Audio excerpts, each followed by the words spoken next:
Venkitangu GMLP സ്കൂളിന്റെ 100ാം വാർഷികാഘോഷങ്ങളുടെ ഭാഗമായി നടന്ന മെഡിക്കൽ ക്യാമ്പും സൗജന്യ മരുന്ന് വിതരണവും ജനപങ്കാളിത്തം കൊണ്ട് ശ്രദ്ധേയമായി. പൂർവ്വ വിദ്യാർത്ഥി ഡോക്ടർ സിറാജുദ്ദീൻ മൊയ്തീൻ ക്യാമ്പ് ഉദ്ഘാടനം ചെയ്തു. വാർഷികാഘോഷ കമ്മിറ്റി ചെയർമാൻ VK നൂറുദ്ദീൻ അധ്യക്ഷത വഹിച്ചു.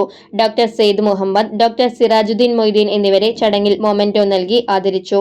Doctor Arshad Azeez, doctor Nasrin Sirajuddeen, doctor Rana Abdul Khader, Kanjani Simons eye care ഹോസ്പിറ്റലിലെ ഡോക്ടർ ഐശ്വര്യ എന്നിവർ രോഗികളെ പരിശോധിച്ചു. മുല്ലശ്ശേരി വൈദ്യമന്ദിരം ആയുർവേദ ആശുപത്രിയിലെ ഡോക്ടർ സൽമി സൈമൺ ജീവിതശൈലി രോഗങ്ങളും പരിഹാരങ്ങളും എന്ന വിഷയത്തിൽ ബോധവൽക്കരണ ക്ലാസ് നയിച്ചു.